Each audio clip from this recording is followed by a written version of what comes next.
जाए बात नगर में फैल गई है। रुक्मणी को हर कृष्ण ले जाए, सारे राजा क्रोधित हो गए।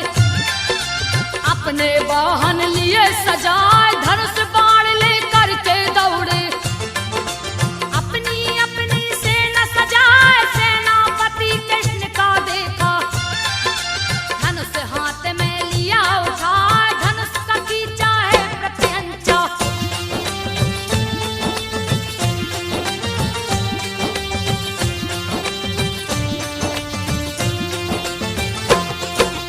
धनुष का खींचा है प्रत्यंचा, रही भीषण टंकार सुनाई। चारों तरफ से घेर के राजा यादव पे रहे बाण चलाए, होने लगी बाणों की वर्षा। रुक्मणी देख गई घबराए, श्री हरि रुक्मणी से तब बोले, क्यों गई हो तुम घबराए, यादव इन्हें मिटा डालेंगे। इसमें तनक भी शंका न, श्री बलराम की यादव सेना अति क्रोध में रहा दिखाए, क्रोध के मारे पागल हो गए।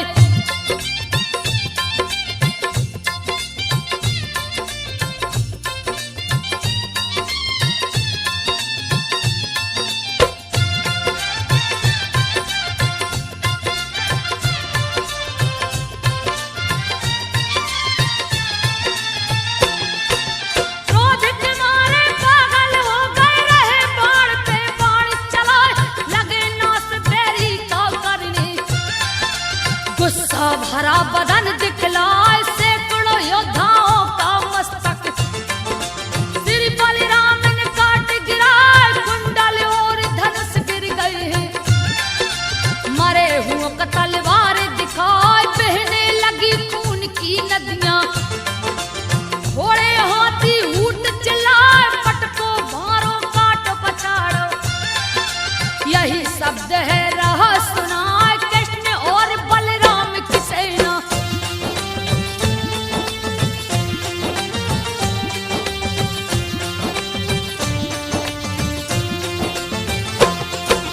कृष्ण और बलराम की सेना विजय पताका लहरा रहा, जरासंध शिशुपाल भागे।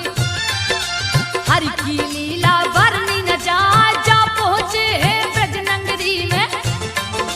रुक्मणी को लिए अपनाए, धूमधाम से किए शादी। देवता फूल रहे बरसाए, हारिक भागा जरासंध भी। अपनी सेना लिया सजा, 33 अरब लिया है सेना। सेना ही सेना दिखलाए, घेर लिया है ब्रज नगरी को।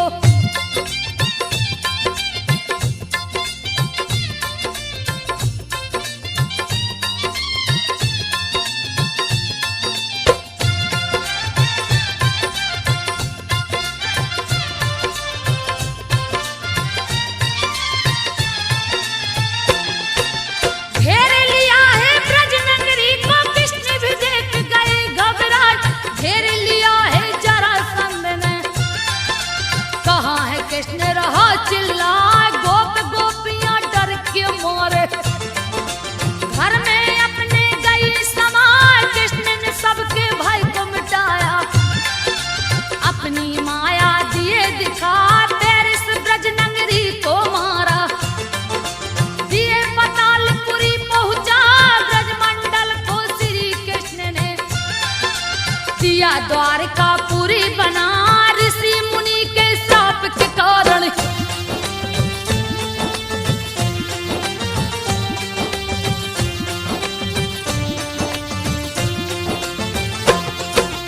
ऋषि मुनि के श्राप के कारण जरासंध जहाँ जा नहीं पाए। सुंदर द्वारकापुरी देख के ग्वाले गोपी सब हर्षाए, श्री कृष्ण सैया पे सोई। रुक्मणी रही है चवर डुलाए, करे बड़ाई शिशुपाल का। क्यों नहीं शादी उससे रचाए, सुन के रुक्मणी रूठ गई है। गुस्सा भरा बदन दिखलाए, गुस्से में आकर मूर्छित हो गई।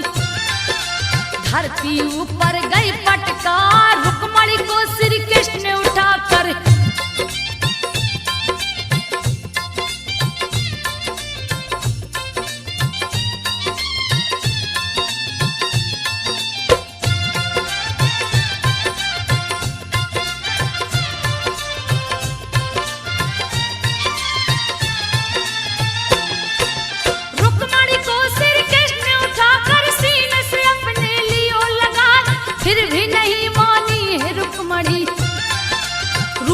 बैठी मोह को फुलाए, भूल हो गई मुझसे प्यारी। कैसे मानोगी दो बतलाए, सोन चांदी से तुझे तोलूंगा।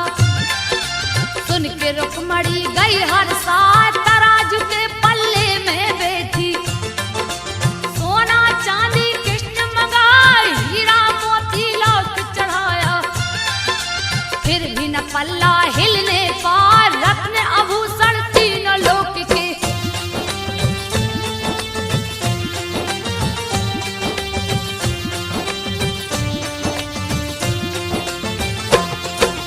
रत्न आभूषण तीनों लोक के, तब हरि ने लिए हैं मंगवाए। सबको रखा पल्ले के ऊपर, रुक्मणी फिर भी हिल नहीं पाए। इसमें तो एक राज छुपा है, जिसको कोई जान न पाए। पिछले जन्म में सती रुक्मणी शंखचूड़ की पत्नी कहा, अति पतिव्रता थी वह नारी। तुलसी जिसका नाम रखा, पतिव्रता पत्नी के बल से। रण में शंखचूड़ जीत जाए, इंद्र को उसने मार भगाया।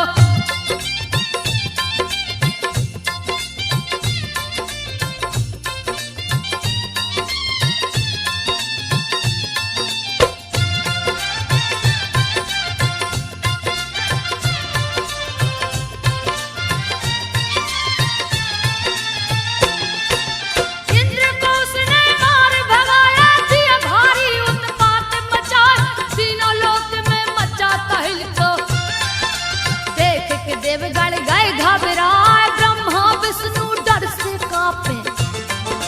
शिव शंभु से गए टकराए, युद्ध हुआ है बड़ा भयंकर।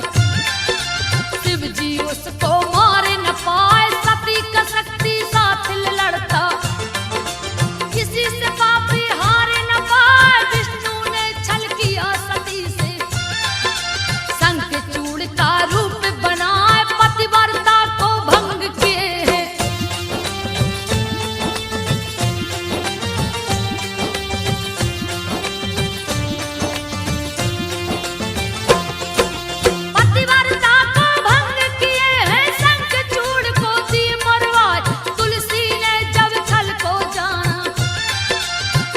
क्रोध में गई है यार, लगी श्राप विष्णु को देने।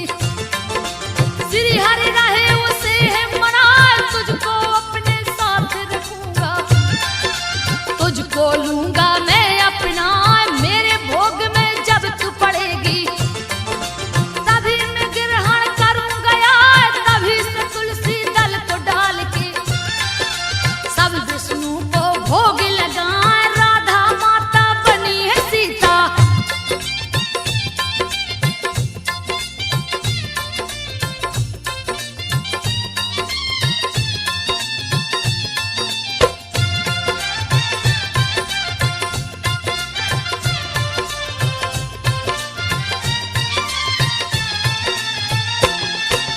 राधा माता बनी है सीता, रुक्मणी बन के तुलसी आई। इसीलिए सोने चांदी से रुक्मणी कनक न हिलने पाए, तुलसी डाल के किए बराबर।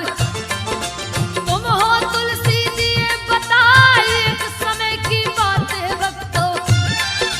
बात को सुनिए ध्यान लगाए, महादेव थे ध्यान मगन में। कामदेव ने दिया सताए, उनकी समाधि भंग हुई है। कामदेव पर गए गुस्से आए, क्रोध में आके श्राप दे दिए।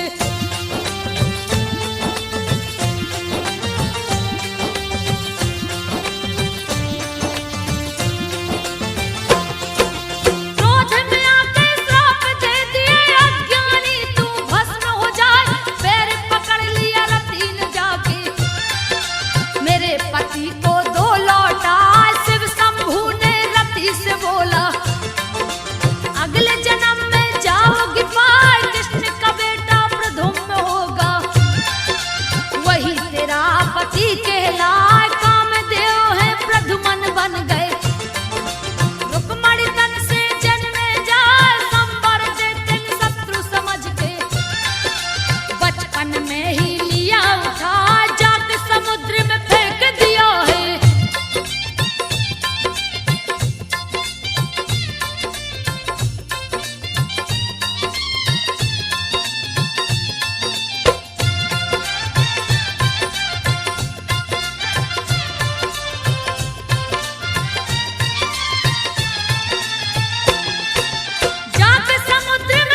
लिया फंसा, ले जाके संबर को दिया है। संबर ने लिया उसे उठा, मायावती बनी है रसोइया। पूर्व जन्म की रति कहा, फाड़ दिया है मच्छ को जाके। जिसमें कामदेव रहे समा, रति खुश हुई पति को पाके। पिछली बातें दिया बता, रति और कामदेव मिल गए।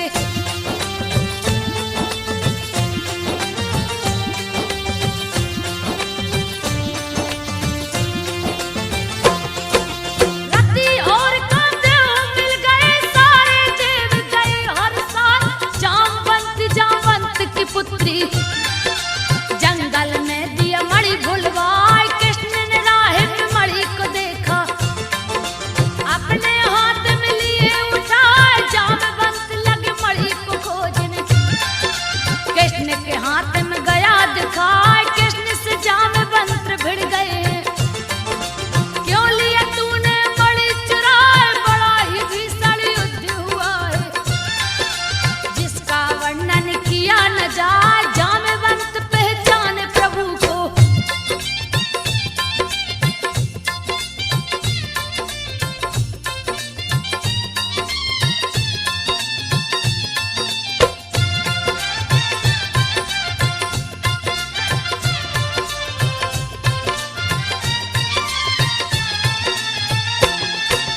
जामवंत पहचाने प्रभु को, दिए चरणों में शीश झुका। लड़ते लड़ते थक गया हूँ, जामवंत बोले सिरनाय। जामवंती जो सत्यभामा थी, श्री कृष्ण को सौंपे जाए। सत्यभामा संग बैठे मुरारी, महल में अपने आसन लाए। इंद्र ने आके किया प्रार्थना, हरि चरणों में शीश झुकाए। भौमासुर सब हर लिया हरि जी, उससे मेरी जान बचाए। क्रोध में आकर कृष्ण चले,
अपने चक्र को रहे नचाए, चिंता में पड़ गए हैं ब्रह्मा।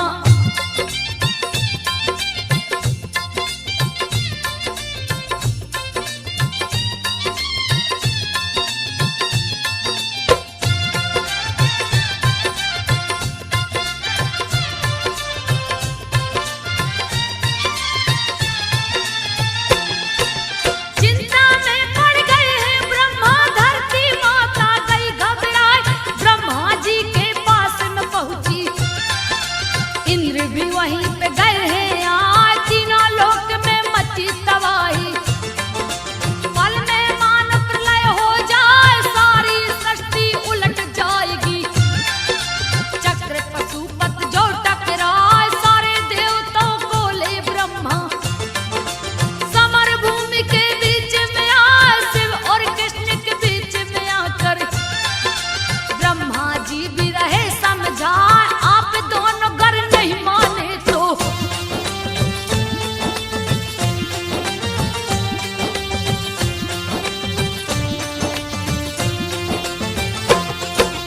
आप दोनों गर नहीं माने तो सारी सृष्टि नष्ट हो जाए।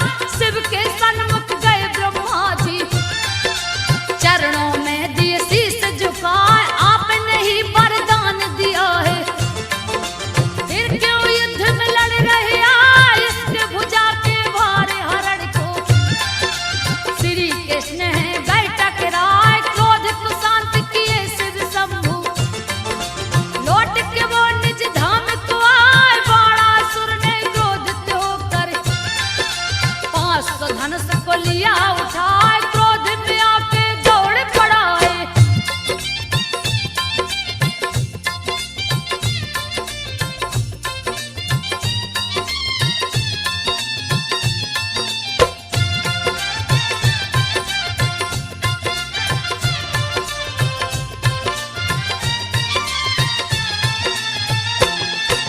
क्रोध में आकर दौड़ पड़ा है। हरि पे शस्त्र को दिया चलाए, 1000 बाण को छोड़ा। बाण ही बाण रहा दिखलाए, जैसे बाण गगन से बरसे। कृष्ण ने चक्र को दिया चलाए, लगे हैं उसके भुजा काटने। बाणासुर है रहा चिल्लाए, पल भर में ही श्री हरि ने सारे भुजा को काट गिराए। बाणासुर का अंत किए प्रभु, 3 लोक को दिए बिठाए। सभा बीच द्रौपदी गोहराई,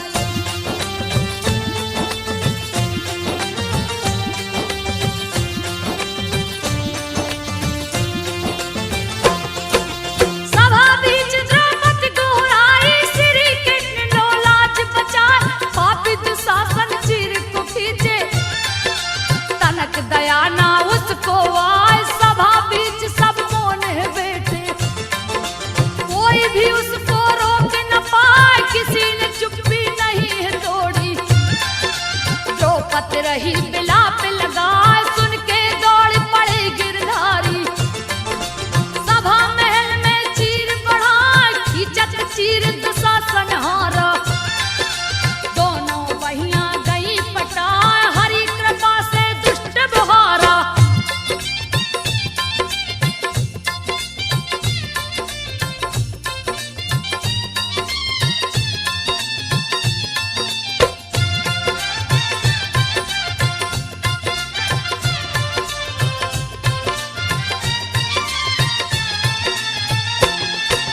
हरि कृपा से दुष्ट बहारा, प्रभु की महिमा कहीं न जाए। हरि ने कितनों को तारा, वेद पुराण रहा बतलाए। महाभारत का हुआ आयोजन, कृष्ण रथ पे चढ़ के आए। कौरव पांडव दोनों दल को रहे पंच बन के समझा। फिर भी दुर्योधन एक न माना, दिए है युद्ध शुरू करवाए। कृष्ण बने अर्जुन के सारथी, समर भूमि में गए समाए। रथ को हाँक रहे हैं हरि जी,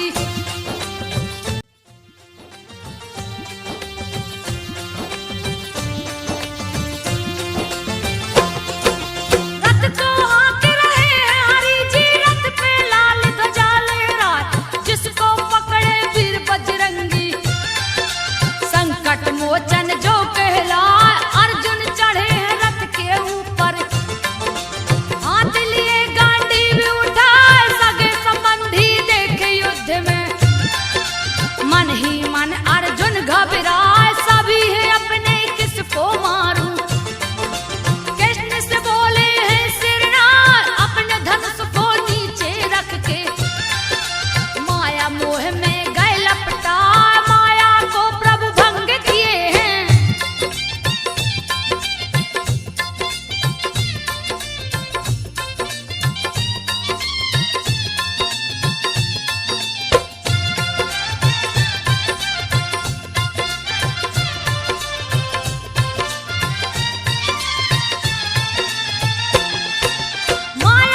विराट रूप दिखलाए, सुन के श्री हरि के बातों के अर्जुन लिए गांडीव उठाए, एक एक करके मारे योद्धा।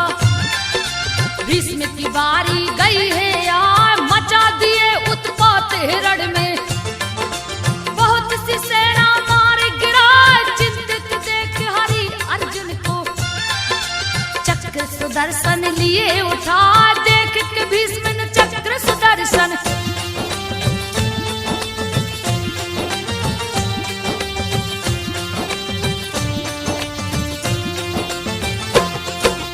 देख के भीष्म ने चक्र सुदर्शन, दोनों हाथ को लिए उठाए, अर्जुन के हाथों मरवा कर दिए कौरवों का नाश करा, युधिष्ठिर को राज तिलक दिए हैं, दिए हैं गद्दी पर बैठा, युधिष्ठिर के हाथों हरि यज्ञ दिए हैं शुरू करा, चारों तरफ निमंत्रण भेजा, सभी राजा को लिए बुलवाए, जरासंध नहीं है आया। देख के कृष्ण रहे मुस्कान, भीम और अर्जुन को लेकर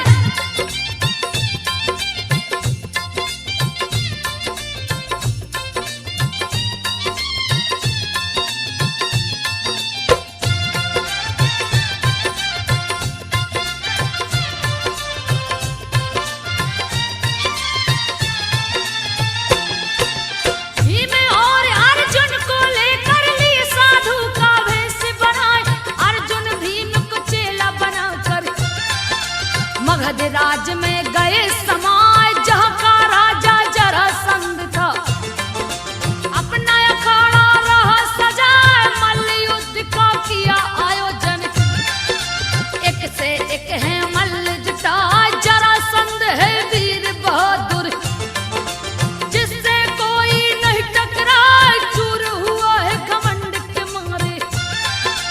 देख के श्री हरि है मुस्कान, जरासंध को है ललकारा,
सार के गई समाय भिक्षाटन कर पेट चलाते, फिर भी सुदामा नहीं घबराए, कभी खाते कभी नहीं भी खाते।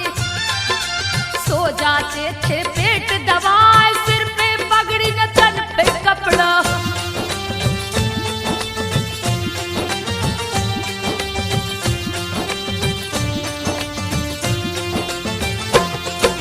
सिर पे पगड़ी न तन पे कपड़ा, फटी पड़ी है पाँव विवाह, फटी विवाह उस खून चूता था। फिर भी सुदामा नहीं घबराए, सुबह वो भिक्षाटन को निकलते। शाम ढले तो घर को आए, एक दिन खाली हाथ हलौटे। कुछ भी नहीं वो भिक्षा पाए, कृष्ण कृष्ण फिर भी वो रटते। अपने नगर को गए हैं आज, चेहरे पे उनकी छाई उदासी। भिक्षा नहीं कछुआ जब पाए, कभी कभी चूल्हा जलता था।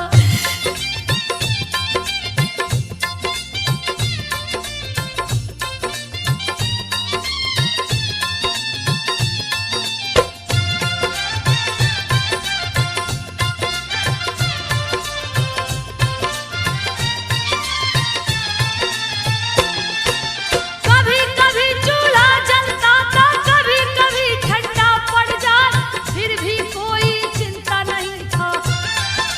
कृष्ण कृष्ण का रटे लगाए, कृष्ण हमारे परम मित्र हैं।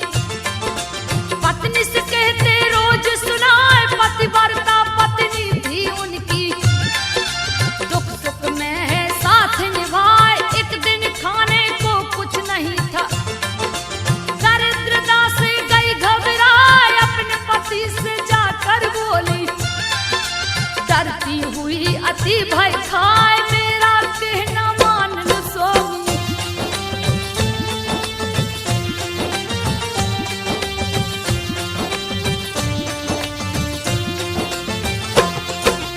मेरा कहना मान लो स्वामी, गई गरीबी से अकुतार, महा दुख इससे पाती हूँ।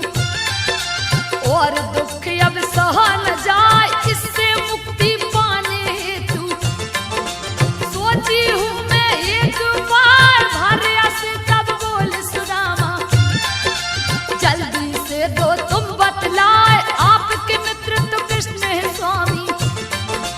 ज्योतिर्लोकी नाथ कहाँ, धर्म अर्थ का मोक्ष के दाता। जिनको जग पूजे सिर नाय, प्रभु के पास में जाओ स्वामी।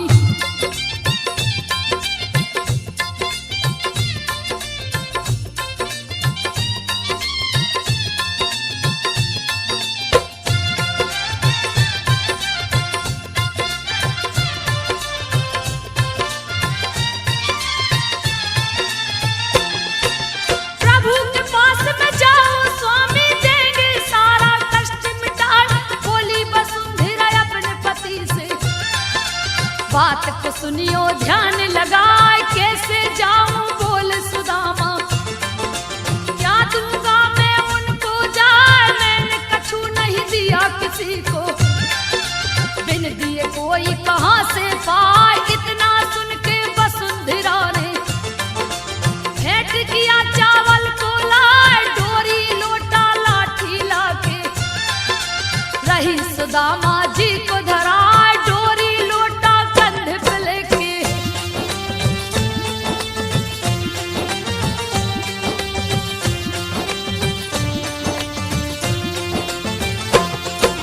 डोरी लोटा कंधा पे लेके चल दिए पोटली को खिदवार। रास्ते में वो विघ्न विनाशक श्री गणेश को रहे मनाए, चल दिए हैं द्वारकापुरी को। श्री कृष्ण का ध्यान लगा, चलते चलते दिन पहर में द्वारकापुरी में पहुंचे जाए। द्वारकापुरी को देख सुदामा मन ही मन में रहे हर साल, पूछते पूछते पता कृष्ण का। विप्र सुदामा नगर में जाए, महल के पास में जा पहुंचे।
क्रोध में आके श्राप दिए हैं। अरे दुष्ट सुनो ध्यान लगा, इसके पेट से जो निकलेगा नाश का कारण वो बन जाए। क्यों हो मेरी हंसी उड़ाते, यदि कुल का संहार हो जाए। सारे लोग भयभीत हो गए, रहे त्राही त्राही चिल्लाए। लोहे का मूसल पेट से निकला,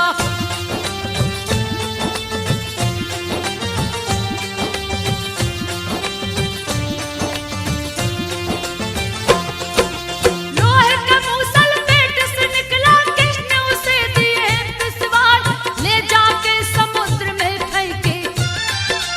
लहरों ने दिया किनारा लगाए, समुद्र किनारे कष्ट के रूप में।